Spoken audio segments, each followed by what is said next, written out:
Welcome back to Phoenix Point. I'm Hoosfoos McCave, and you are quite welcome to the party. And it is going to be a party today. I'm uncertain which mission we're going to do. We have two big important missions going on. We've got this overrun one, which Sophia has refused to participate in. And we also have the diplomatic mission for Synedrion called The Man Who Would Be Pirate King. Both the Blessing and the Burden are on their way over there right now, coming on the heels of their New Jericho mission, where they saved that haven, Fort Edison. So this is another. The reason this is important is because there's another New Jericho mission, but it's a let's hit play. But it's one that Myrmidons. But it's one that was actually sitting on the map as like a special assignment. So we're gonna see which one we get to and do whichever one that is. Myrmidon Autopsy. Summary. Myrmidons are relatively simple organisms, but their group tactics and strategic use of terrain suggest they are guided by some sort of hive mind intelligence. Remarkable feature of their bodies are the light wings capable of performing short-distance flights, making them the perfect reconnaissance trooper for the Pandorans. Their nimble legs provide stability and very fast walking speed. Closer inspection of their internal organs shows close resemblance with various Pandoran worm species. Their genetic origins are 12% Echophylla, 11% Brachyura, 12% Annelida, and 65% unknown. Annelida is earthworms. I don't know what the rest of these are. Function. This small Pandoran mutation seems to excel in supporting raids by flanking targets and securing strategic zones. They also smack you really hard and can fly all over the place. I really don't like them. Offensive mutations. Capable of releasing dangerous gas explosions. Oh, I don't think we've seen that. Defensive mutations. These creatures move in large numbers but attack in groups of few, strategically reinforcing certain areas. Their mobility is very nimble and capable of short-distance flight. We've seen that. And their weakness is they're vulnerable to gunfire. And we get new research out of it, which is presumably vivisection? Oh, flares. Wow, we can employ some of our knowledge of Pandoran biochemistry to significantly update our flare fuel. Do we have a flare? I don't recall that. And they don't. Oh, this is interesting. Look, they don't show up as vivisection at all. And so our next one is Gauss technology. We're hoping to get there before we do our mission, but I don't think we're going to have time to research. To manufacture before then anyway, if it comes up with something. Okay, and let's see who gets there first. It looks like it's... Oh! Whoa! Inches away! Okay, it's going to be the folks from Africa, the Burden and the Blessing.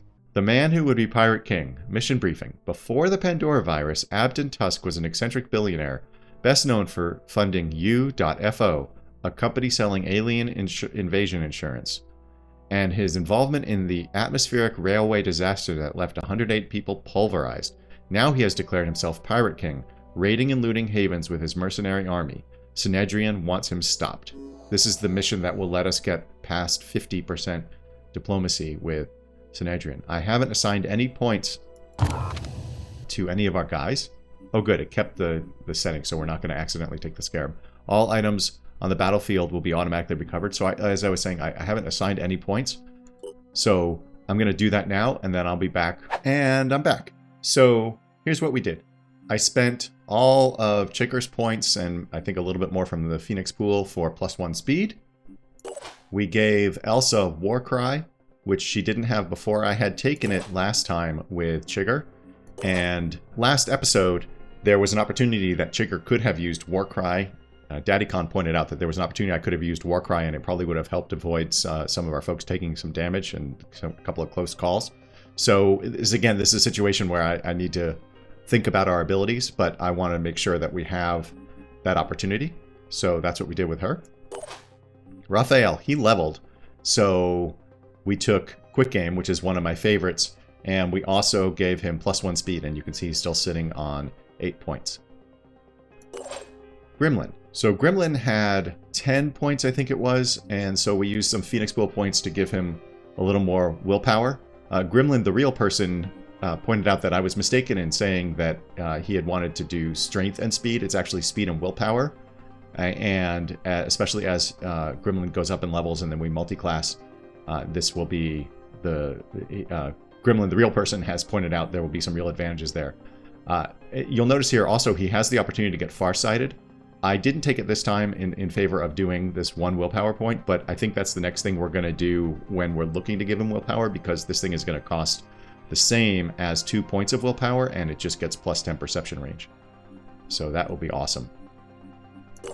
Next, Kirill. Kirill I didn't do anything with. He's only got 10 points, and what we really need is these infiltrators to level up.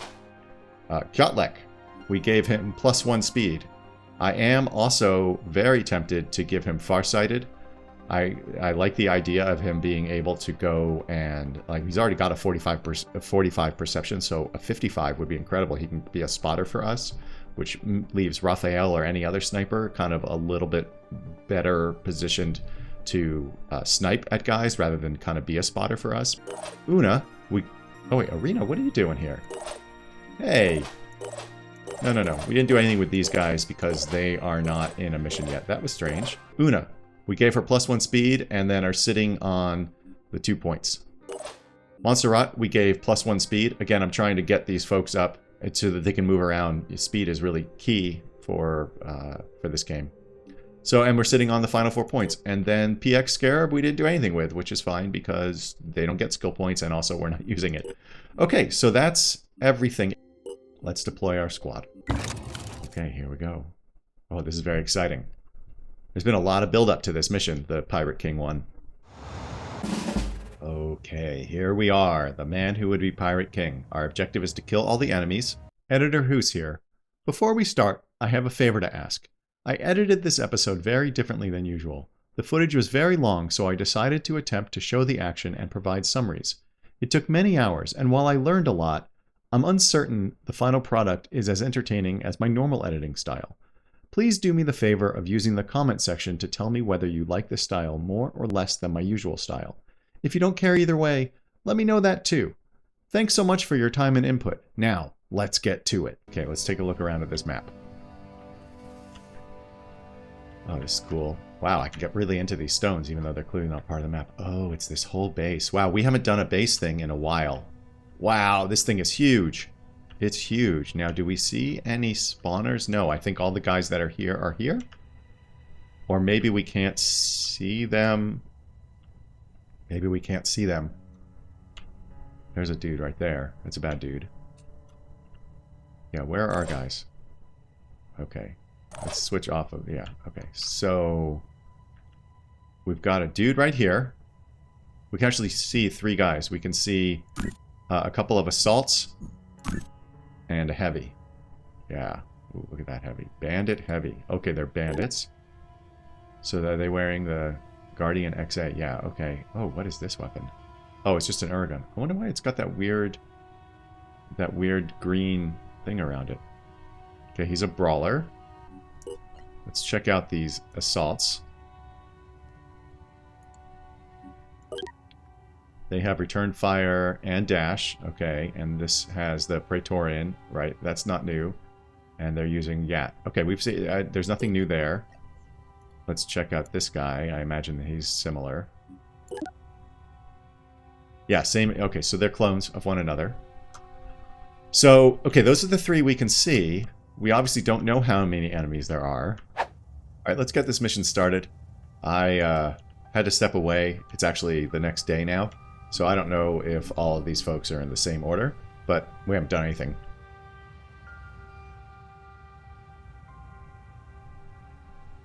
I'm gonna make the assumption that all the enemies that are gonna be in this mission are already on the map. I'm hoping there are no spawners. So with that in mind, I'm gonna let these guys maybe come to us. I'm not certain yet. I also want to see if we can maybe separate our infiltrators and have them do some work kind of at the fringes. We start by moving Gremlin up with dash. It turns out it's not a very good use of his will points because it doesn't get us anything special.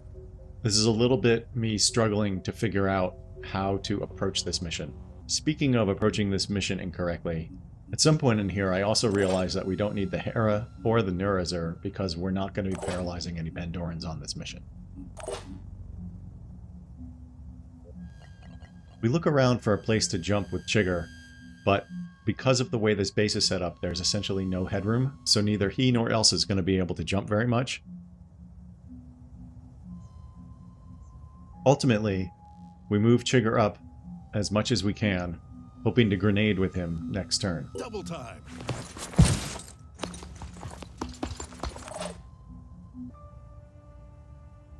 We then move Elsa up as far as she can go. Sprinting to position.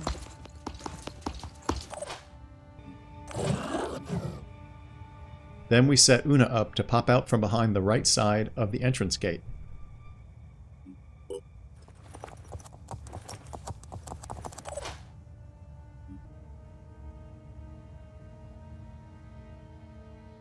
We push Raphael up to position him for next turn. He spots a sniper along the way, but there's nothing we can do about it, so we just finish his turn. Target detected.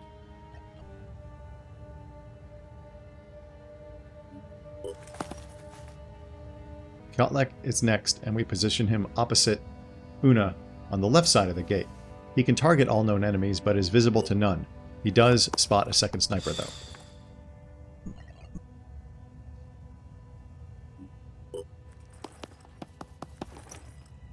We hide Kirill behind a box and toss out a spider drone to do recon and to be a target for enemy fire.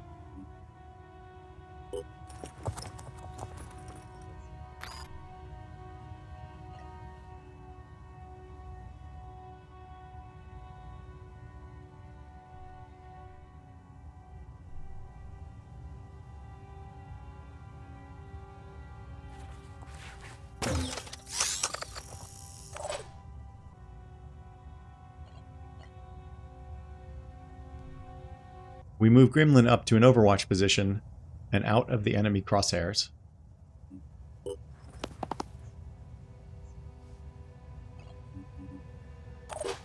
We then station Montserrat beside Gremlin, planning to get her through the gate and to the ladder next turn.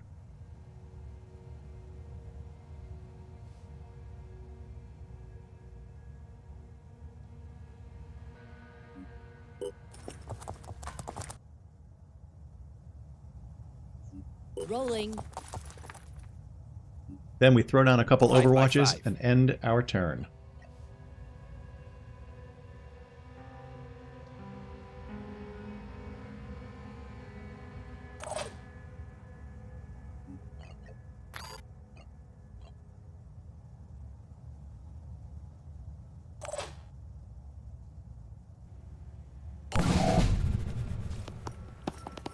On their first turn, the enemies shift around in inexplicable ways.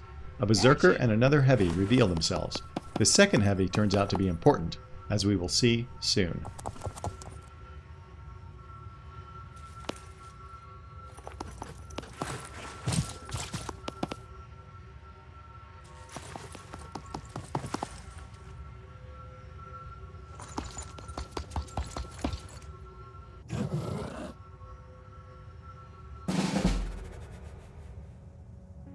Identifying target. We start the turn with Xcom-like, who immediately spots Abdon Tusk, who is the man who would be Pirate King, our primary opponent. I did not, however, recognize that this new heavy was Abdon. We cycle through the opponents with Xcom-like, looking for somebody to maybe take a shot at, but he doesn't have a good enough chance on anybody. I did consider using Armor Break against the heavy, but again, without decent chance of hitting, it seemed like a waste, so we move on. Next, we sneak Kirill to the bottom of the ladder to the second floor. We'll get him up there next turn.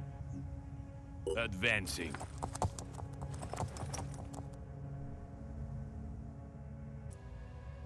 We then move Una into a better position to use Nurgle's Wrath and the 10 shred that it comes with.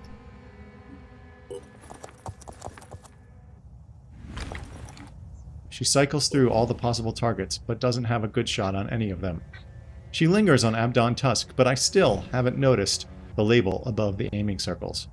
Right here is when I do a little bit of a double take and realize that it's Abdon Tusk that we've been aiming at here. We then take a look at his stats and see a flamethrower for the first time.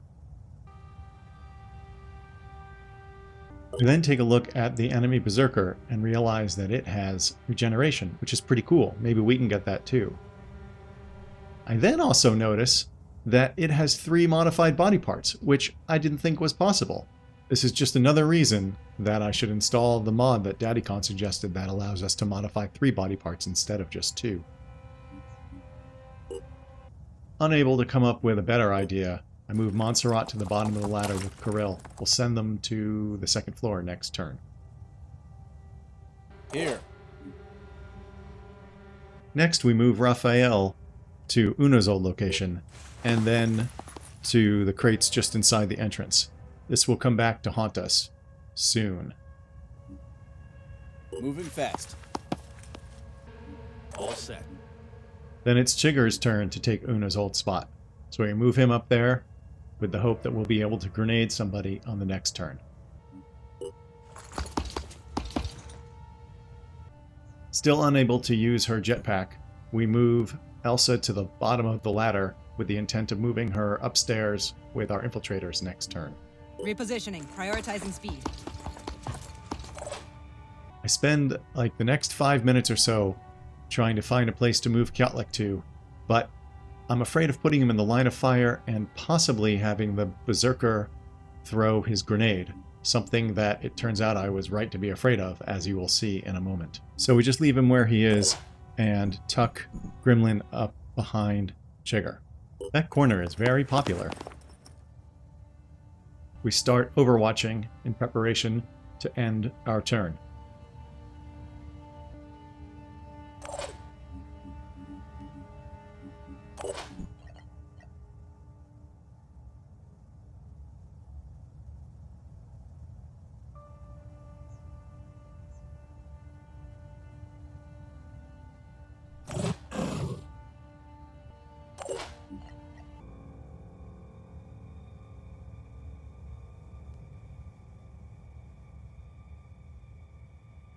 Overwatching. I realize I forgot to move the spider drone, so I do that now, hoping that it will draw a fire that would otherwise be directed at our squad. What's our move? We drop a final overwatch with Raphael and then end our turn.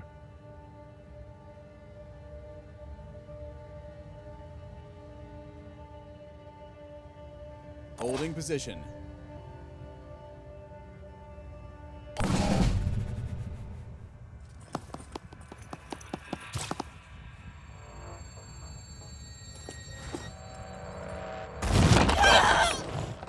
That bastard Berserker threw his grenade much further than I thought he could, and it damaged Raphael and Elsa pretty severely, though I didn't yet realize it had hit Raphael.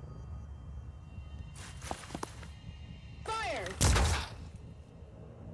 Abdon Tusk introduces us to the wrong end of flamethrowers. It doesn't damage anything but the spider drone, but it remains a nuisance the rest of the battle. Fire damage. Fire damage is applied to each body part, but could never exceed 40. Tiles that are on fire will also deal fire damage to anyone who enters, leaves, or stands in them. Fire damage is reduced by 10 each turn.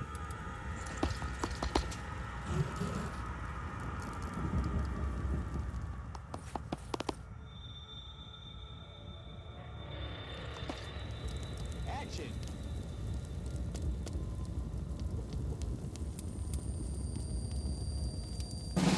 Our first action this turn is to move Kirill upstairs and then move him forward. And we follow him with Montserrat. Both of them were moving as far forward as we can, hoping to be able to bypass the fire and come down to the level below. Ready to roll.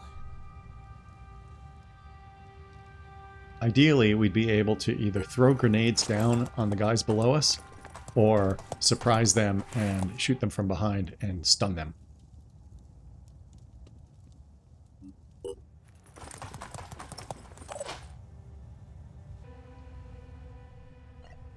It's at this point that I realize that the Warcry button only becomes active if there is an enemy in range that it can affect.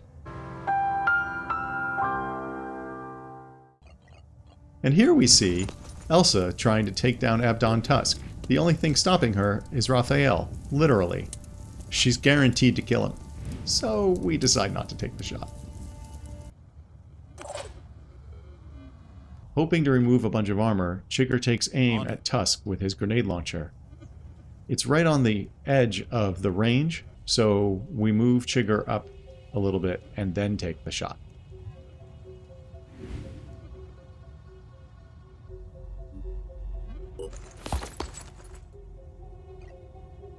Let's get this done.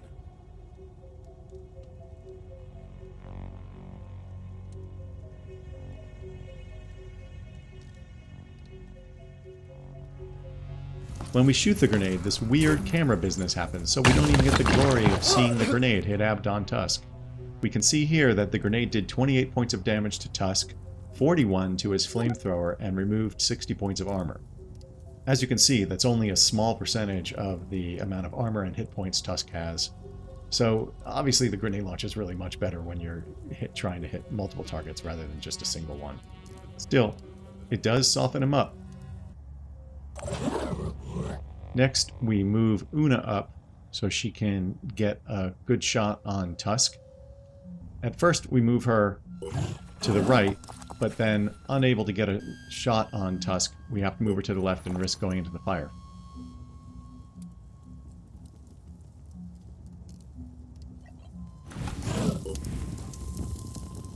Turns out that the Nurgle's Wrath just still isn't a great shot, but our objective is to hit this arm with the armor break and hopefully take out his flamethrower.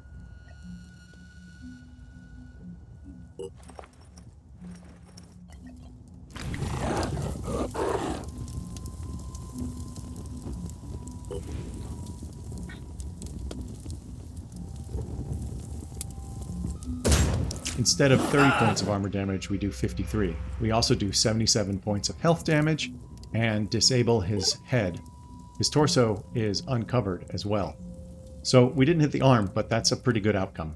This leaves Una as a sitting duck, or lobster, as the case may be. So our objective is to get Elsa over there to try to Warcry the Berserker and the Heavy to Una's right.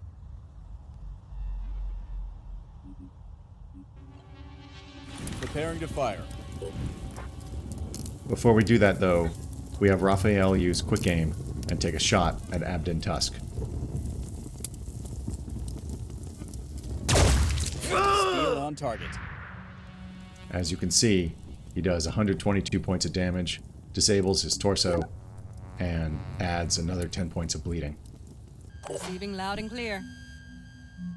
We then move Elsa into Warcry range for Tusk, the Berserker, and the Heavy.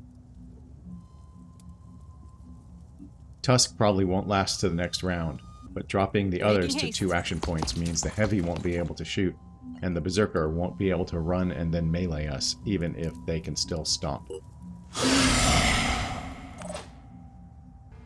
All set. Gremlin then dashes up and shoots Abdon Tusk. Pushing on.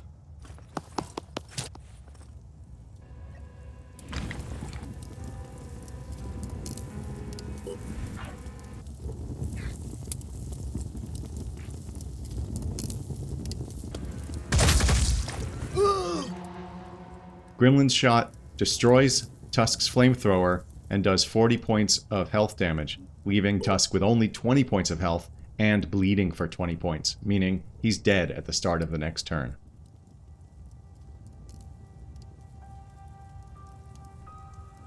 Unwilling to take chances, we use Gremlin's final action point to move him behind the box and out of the line of fire.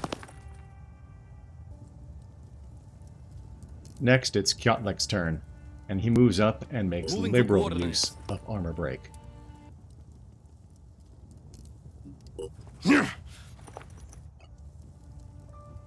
Ready to fire.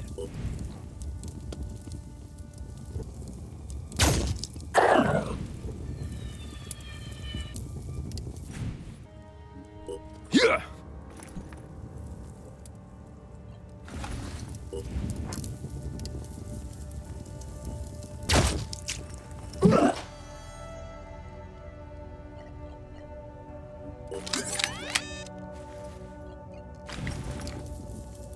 Immediately afterward, Raphael slams the Berserker with a well-placed shot, taking him to 21 health.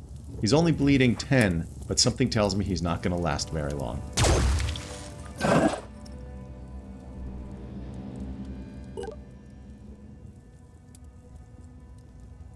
Raphael, the only one who can overwatch, covers the Berserker, and then we end our turn.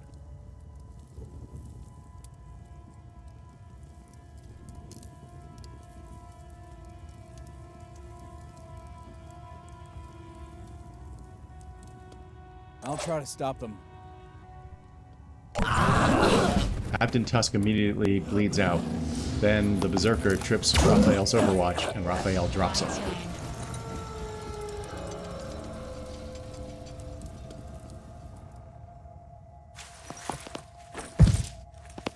Then the other guys shift around a little bit until an assault comes and shoots Raphael, disabling his head and putting him pretty close to death. We actually get really lucky here because another sniper shoots him, but hits the scenery instead.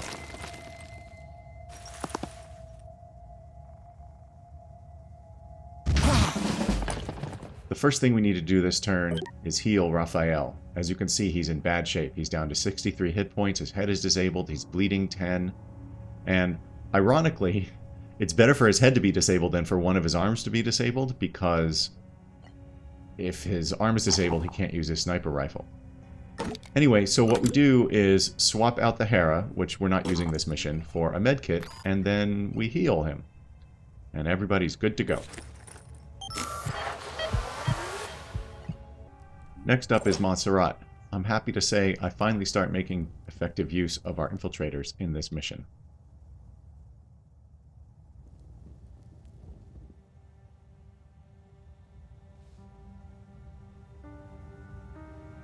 We move her down to what I'm calling level 1.5, which gets her past the fire and gives her a view of a number of the bad dudes.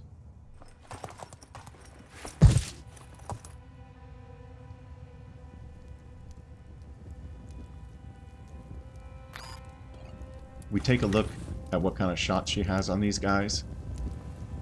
And I certainly thought about shooting this assault, but in the end I hold off because I want to see what other stuff we can do with the other members of our squad. All set. We switch briefly to Gremlin and then on to Elsa. Gremlin will get his chance in a moment.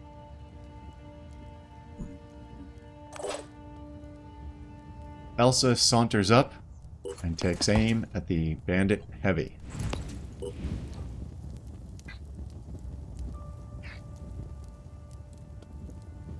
Our intention here is to hit the arm. That way it will disable his ability to shoot at us.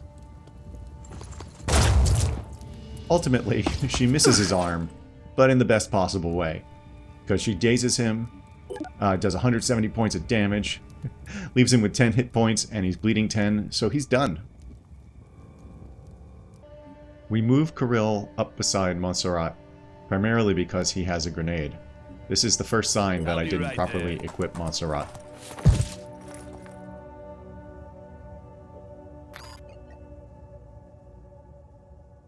We do take aim with the grenade, but we hold off until we can see what our other squad mates can do.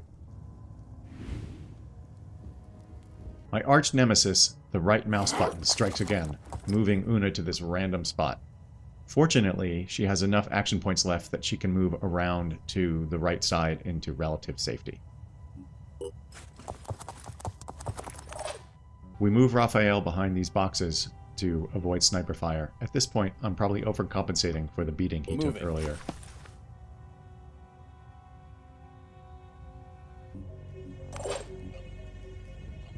Here we go. We now return to Kirill, who throws that grenade, removing armor from the assault and damaging them and their weapon. It's successful.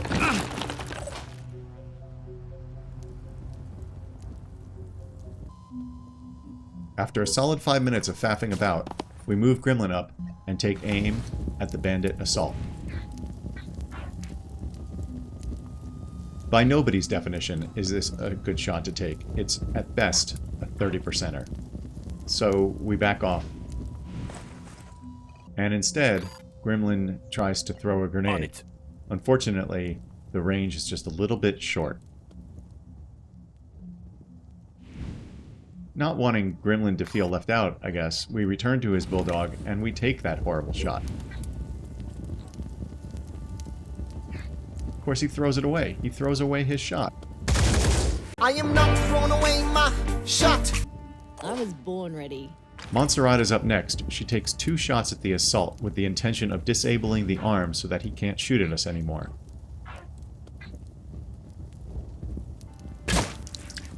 Ready to rock.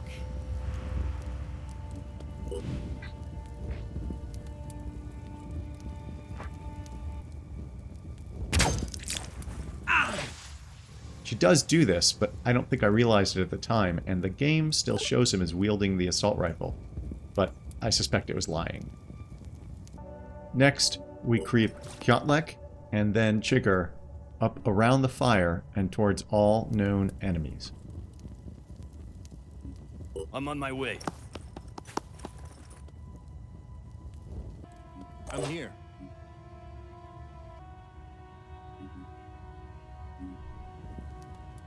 This leaves them well set up for next turn.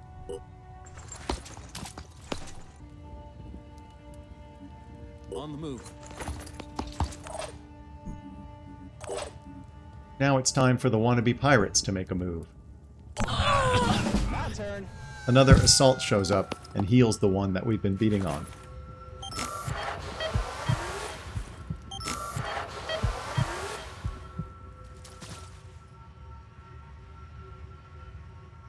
It can't scare me.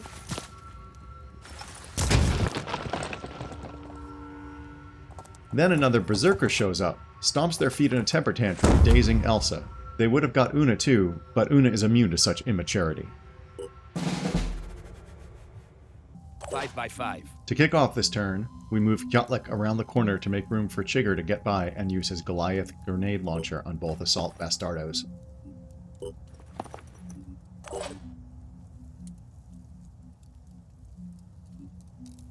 Moving to coordinates.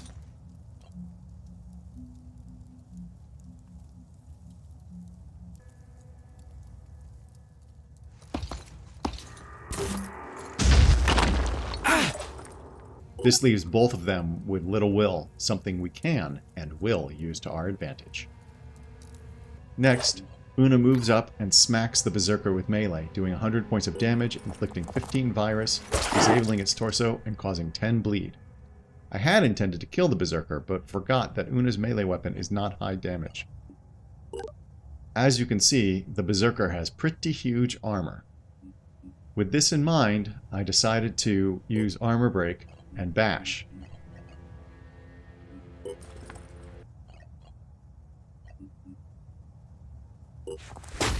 Seems that perhaps Armor Break does not work with Bash. Oh well.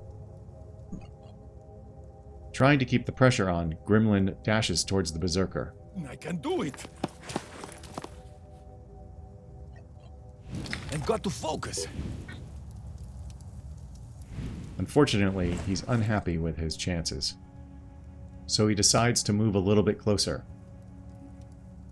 Heading out. I just need the right angle.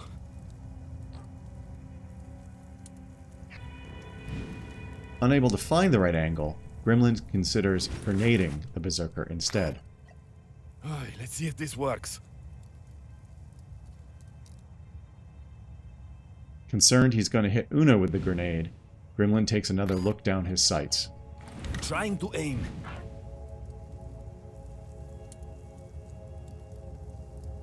Ultimately, he decides to go with the grenade, hoping it doesn't hit Una. This better work.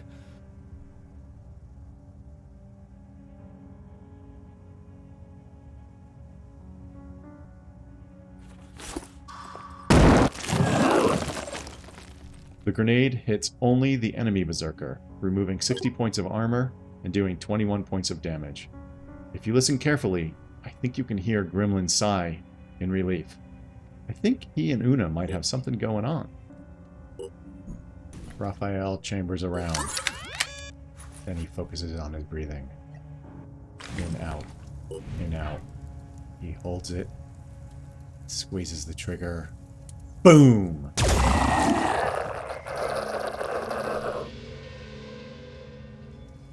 One of the bandit assaults immediately panics, while the other one and the nearby sniper are both on the verge of panic. It's finally time for our infiltrators to contribute. Kirill shoots the non-panicked assault, hoping to daze it. Unfortunately, it resists. I didn't notice we actually disabled the guy's arm on this first shot, and so probably he was useless after this. Kirill takes a second shot, the guy resists again, and I still haven't noticed that he can't shoot back at us. Receiving. Then it's Montserrat's turn to try taking out this assault. And she actually hits the gun, although she doesn't disable the gun.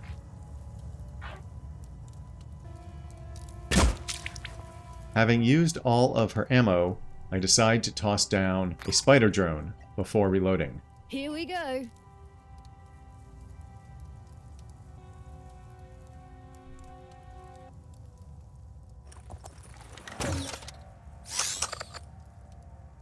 As you can see, I then discover that she can't reload because I didn't give her any extra ammunition. This is again more evidence that I did not properly prepare Montserrat.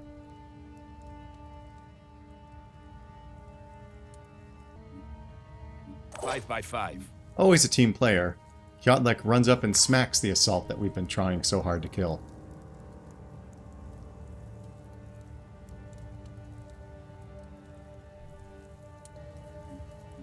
On the move. This panics the nearby sniper and nearly panics the one further away.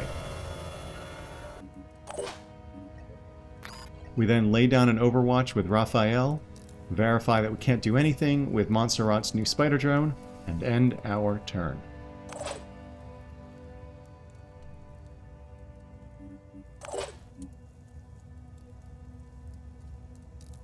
Catching my breath.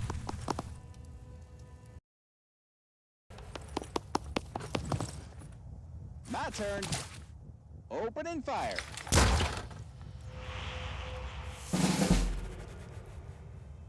To start the turn, Kyotlek reaches over and smacks the other assault to death.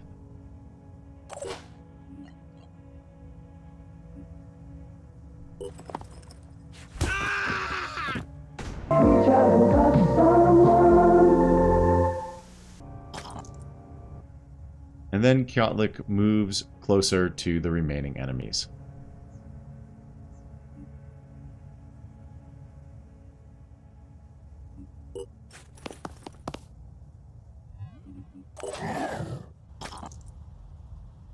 We then move Una up to the right side gate, so we can come at the enemies from two angles.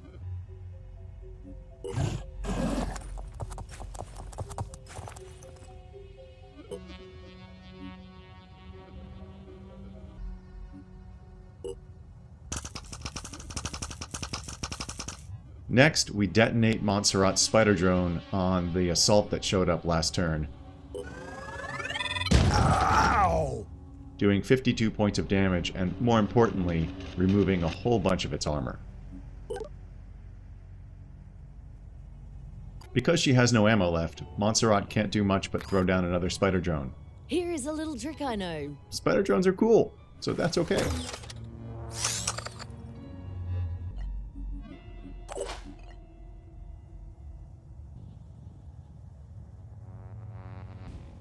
Then Kirill drops down, takes cover behind a box, and tosses another spider drone. We're going drone crazy today. Here's a little trick I know. Oh, a little trick you know as well?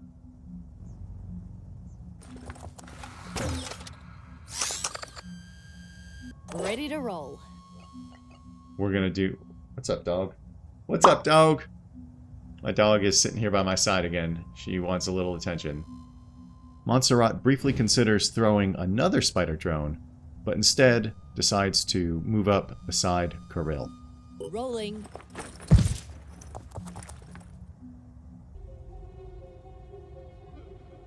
Next up is Gremlin. He doesn't have enough will points left to dash, so we move him at normal speed over to the right to back up Una.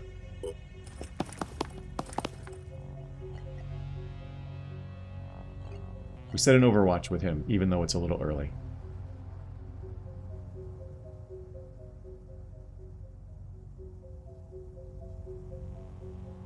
Eyes open. What's our plan? Next, we move Elsa up beside Gremlin to back him and Una up.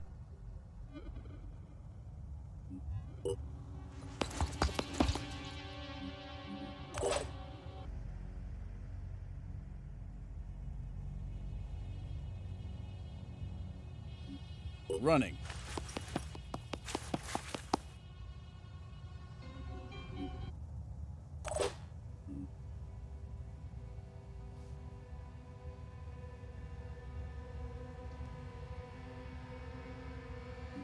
Double time.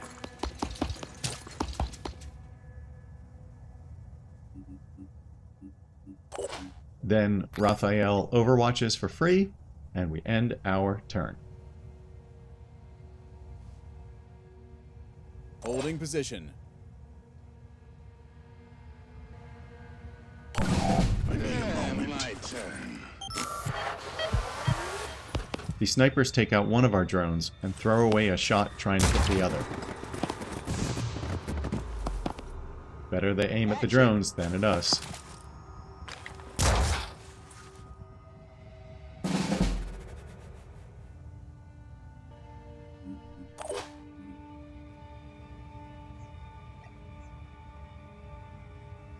We start this turn by moving the spider drone to blow up the assault and the sniper.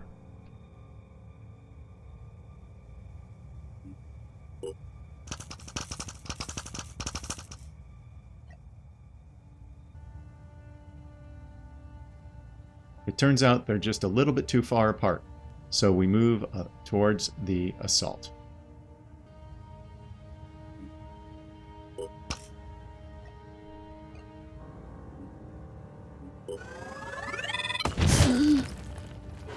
The detonation disables both legs, one arm, its head, and torso, and causes 50 points of bleeding. This thing is dead.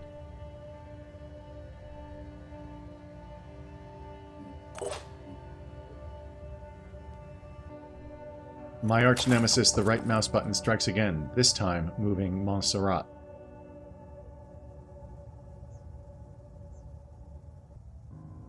Receiving.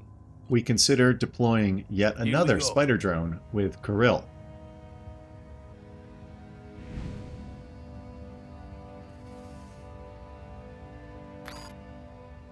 Instead, we move him a little closer to the gate and shoot the sniper in the back. Let's blast them.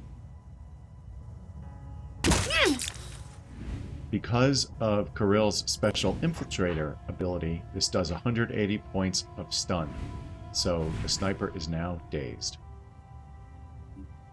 On my way. Receiving. Next, we move Montserrat to safety after Rolling. the attack of the right mouse button.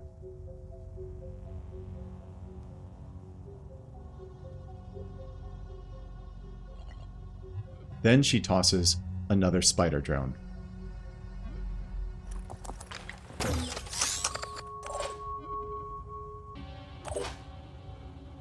We move Gremlin up to the right side gate, setting him up for next turn.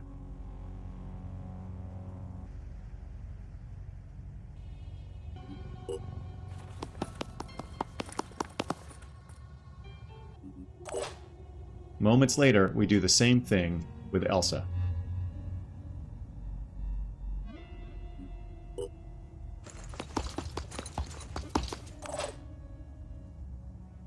Chigger launches a grenade at the far sniper.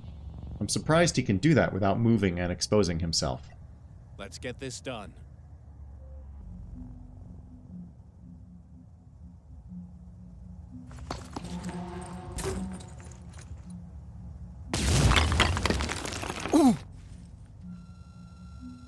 Unfortunately, he does a lot less damage than I anticipated.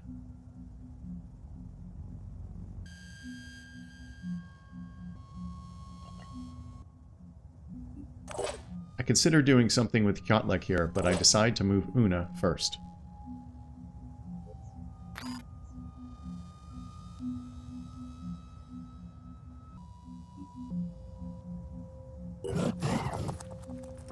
We move her up and take aim at the dazed sniper. This 50%er, though, is not good enough, so we back off. Instead, we decide to push her up along the railing so she can work her way toward the other sniper.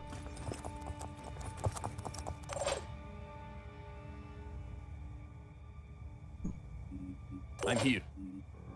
Xcom-like can kill this dazed sniper, but if we move him up there, the assault has one more shot before he dies, and that other sniper can also shoot him.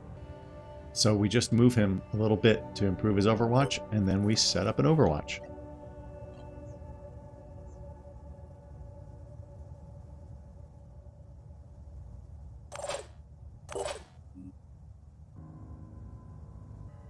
Same story with Raphael. We move him to a better location and then set up an overwatch.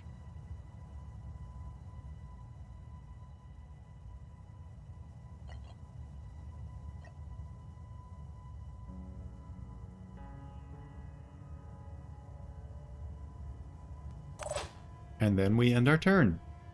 No!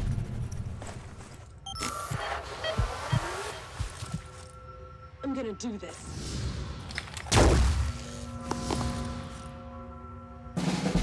We start this turn knowing the assault is going to bleed out. We're going to send Xcom-like up to take out the previously dazed sniper. Boom. Then Una can smack the crap out of the newly panicked, further away sniper.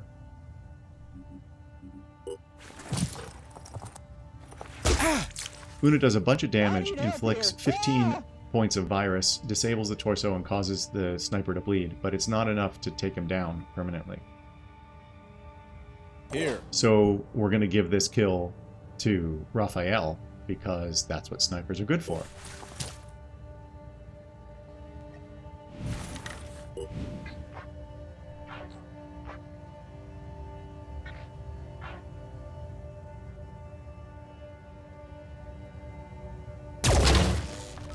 Unfortunately, it seems that Raphael's almost guaranteed shot goes between the sniper and his cape.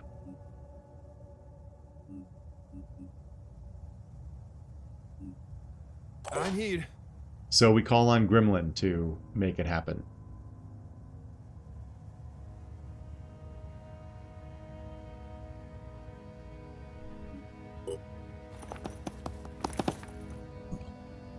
I've got to focus.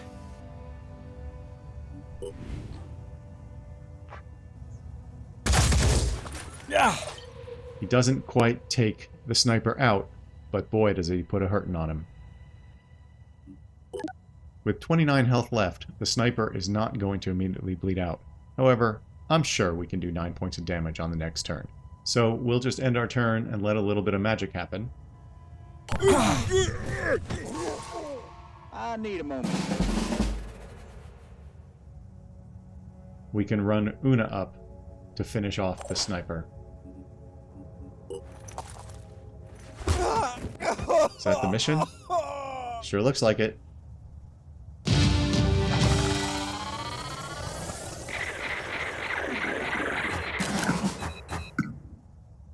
Okay, we only got 400 experience. It took 2 hours with a couple of dog interruptions. And we got 1 level up from Xcom-like, which is well earned. Kirill and Montserrat got a little bit of experience, but boy, is it challenging to get them experience. Of course, it's divided now across more folks. Let's go back to the geoscape. And the important thing is that this was the special mission, so we should see some stuff from Synedrion now. So something has survived of the Firebird initiative after all. Stas and Nikolai will be pleased to hear that. They founded the initiative, you know, back in the days when our disagreements went tearing us apart. Strange to think of two people who love each other so much being on opposite sides. But there I go, involving you in Synedrion drama again. That's right, we don't need that drama. Now, look, anything you share with us will be shared with everyone. But there's tremendous symbolism to who you share it with first. Our whole internal discourse is increasingly being defined by the polyphonic tendency and the terraformers. And what you choose to do may affect who comes out on top in this debate. So we can say humanity matters most, share with the terraformers. Or we could say we must heal, not dominate, and share with the polyphonic tendency. Or we can say we don't do Synedrion drama, share with both. That's the one we're doing. A sensible solution. I wouldn't know how to choose either. Both sides are equally convincing and equally annoying. Okay, check this out. We got 5 reputation with Synedrion, which pushes us over 50, which means we get new diplomatic relations with Synedrion, and we got a new Phoenix base resource. So maybe that was the one that was in the mist? I guess we're about to find out. Ooh, that's a lot. That's a high cost. We did use a lot of ammo, and we do know that the Arachni are expensive. I already learned that I need to put more ammo on our infiltrators. We are now aligned. Synedrion is aligned with the goals and values of Phoenix Project. All completed Synedrion research is now shared with Phoenix and can be accessed from the research list. Wow. Super exciting. Super exciting. I did not see what else we picked up from the battlefield. I'm sure it was there. I just didn't see it. This is... No. This is not the base. This is a separate base. Phoenix R&D 9. Whoa. It's just a completely new base. Okay, we're going to repair all this stuff, of course. And we are low on hexes, so I'm not sure I'm going to add anything here, but this is great because we're actually getting a new fab. And that means we can manufacture things faster. Oh, we need a scanning here. Yeah, satellite uplink, for sure. And then the rest, we're just going to leave. We now have 7 bases. Construction complete. Of what? Access lift. Oh, that was instantaneous? Okay, great. All right. Great. Thanks for letting me know. Okay, it's going to take a couple days for the fabrication plant and 4 days for the uplink, but that's fine. We are right here on the cusp of this mist, but now if anybody gets attacked in here, we'll know where it's emanating from. This has been a super long episode. It'll probably take me forever to edit, but I don't feel like we are quite finished yet because we need to go look at research. So to find out what we got. Nothing new here. So with the new diplomatic relations, does that mean we don't have to research it anymore? There's not a lot of Synedrion stuff here. Okay, Myrmidon autopsy is new. I'm a little bit confused because if we go here, we are aligned. Research sharing. As your reputation improves, it will occasionally share some of its unique research with you. You will still need to do some research on these shared items in order to fully understand them. Shared research is indicated in the research screen by the logo of the faction that shared it with you. So if we go to research... Huh. Okay, so this is set to 1 day, 1 hour. And if I go here... No, it's still 1 day, 1 hour. We'll add you to the list. Yeah, I'm a little bit confused. It does not appear as though we got anything new? Yeah, it does not appear that we got anything new from Synedrion. Like, yeah, I don't know. If you have an idea of something I'm missing here, please feel free to comment. Because it doesn't look like we got any advancement on any of these things. Maybe there was more. I feel like these haven't changed. Meanwhile, we're manufacturing a Neurozer. We've got Odin's in here. We've got the Tiamat. It'd be nice if they would give us a boost on that. And of course, we've got this super cool combat shields. And then this is the stuff for Takeshi. And as a reminder, we are about to do this mission here in New Jericho. And that's where we're gonna leave it today. We're gonna be heading over to here. That's where we're gonna leave the episode today. So thank you so much for your support. Hopefully this won't turn out to be a super duper long episode. If you do have any insight into the benefits that we received from that aligned, because I think I understand the idea, but I'm not seeing any new technologies whatsoever.